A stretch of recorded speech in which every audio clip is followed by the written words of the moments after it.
ভয় পাওয়ার কথা ছিল তাদের, কারণ সামনে লিওনেল মেসির আর্জেন্টিনা, বিশ্ব চ্যাম্পিয়ন, তারকায় ভরা, অভিজ্ঞতায় পাহাড় সম।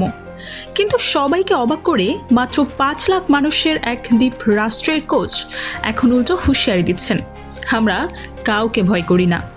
স্পেন, উরুগুয়ে আর সৌদি আরবের মতো শক্তিশালী দলকে আটকে দিয়ে নকআউটে উঠে আসা কেপ ভার্দে এখন দাঁড়িয়ে আছে ফুটবল ইতিহাসের সবচেয়ে বড় পরীক্ষার সামনে। প্রশ্ন একটাই, এটি কি শুধু রূপকথা, নাকি 4 জুলাই ফুটবল বিশ্ব দেখতে যাচ্ছে একটা মহা অঘটন? আজকের ভিডিওতে আমরা ডিকোড করব কেপ ভার্দে কিভাবে গ্রুপ অফ ডেথ থেকে বেঁচে ফিরল, আর্জেন্টিনার বিপক্ষে তাদের সম্ভাব্য কৌশল কি, আর কেন এই ম্যাচ শুধু 90 মিনিটের ফুটবল না, এটা ছোট্ট দেশের স্বপ্ন বনাম বিশ্ব চ্যাম্পিয়নের অহংকারের লড়াই।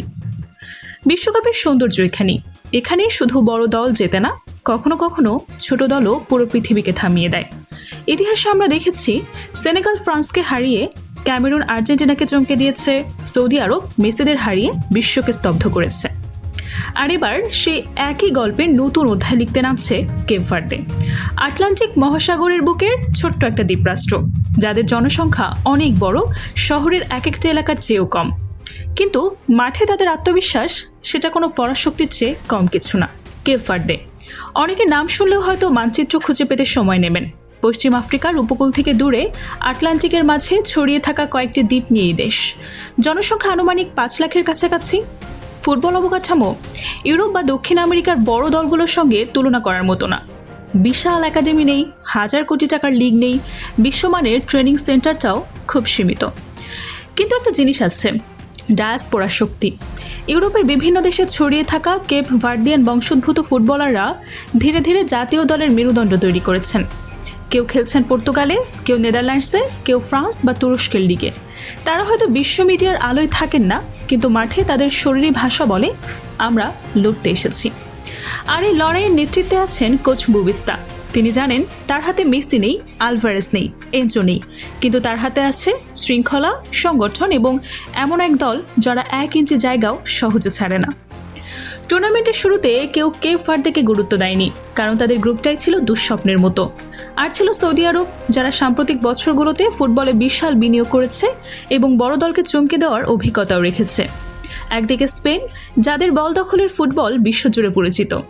অন্যদিকে উরুগুয়ে, দক্ষিণ আমেরিকার আগুন, ফিজিক্যাল ফুটবল, লড়াকু মানসিকতা। অনেকেই ভেবেছিলেন কেপ ভার্দে হয়তো 3 ম্যাচ খেলবে, অভিজ্ঞতা নিয়ে বাড়ি ফিরবে, কিন্তু মাঠে দেখা গেল একেবারে ভিন্ন ছবি। তারা প্রতিটি ম্যাচে প্রথম নিজেদের গোলপোস্টকে দুর্গে পরিণত করেছে। ডিফেন্স লাইনের সামনে আরেকটি দেয়াল তৈরি করেছে মিডফিল্ড। উইং থেকে ক্রস আসলে সেন্টার ব্যাকরা মাথা উঁচু করে বল ক্লিয়ার করেছে। মাঝমাঠে প্রতিপক্ষ বল পেলে সঙ্গে সঙ্গে চাপ। আর সবচেয়ে বড় কথা, তারা একটু আতঙ্কিত হয়নি। এই দলটি জানতো তাদের শক্তি বল পায়ে রেখে সৌন্দর্য তৈরি করা না, তাদের শক্তি হলো ম্যাচকে অস্বস্তিকর করে তোলা। বড় দলগুলো সাধারণত চায় ছন্দ, গতি, পাসিং প্যাটার্ন। কেপ ভার্দে সেই ছন্দটাই নষ্ট করেছে। কখনো ফাউল ছাড়া শরীর লাগিয়ে, কখনো জোন বন্ধ করে, কখনো সময় নিয়ে খেলা ধীর করে তারা প্রতিপক্ষকে খুব বিরক্ত করেছে। ফলাফল 3 ম্যাচে হার নেই। গোলের বন্যায় ভেসে যাওয়ার বদলে তারা হিসেবে ফুটবল খেলে নকআউটের দরজা খুলেছে। আর স্পেন, উরুগুয়ের ফলাফল সমীকরণ মিলাতেই তৈরি হয়েছে ইতিহাস। প্রথমবারের মতো বিশ্বকাপের নকআউট পর্বে কেপ ভার্দে।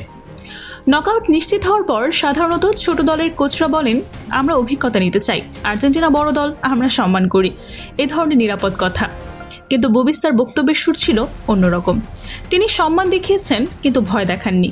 বুঝিয়ে দিয়েছেন কেপ ভার্দে মাঠে শুধু পর্যটক হিসেবে নামবে না। এখানে একটা গুরুত্বপূর্ণ বিষয় আছে।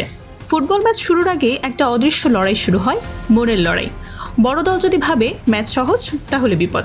ছোট দল যদি বিশ্বাস করে তারা পারবে, তাহলে 90 মিনিটের ম্যাচ অনেক কঠিন হয়ে যায়। বুবিস্তা আসলে আর্জেন্টিনাকে একটা বার্তা দিচ্ছেন, তোমরা বিশ্ব চ্যাম্পিয়ন, কিন্তু আমরা আগেই 3টি শক্তিশালী দলের বিপক্ষে টিকে গেছি, তোমাদেরও সহজে জিততে দেব না।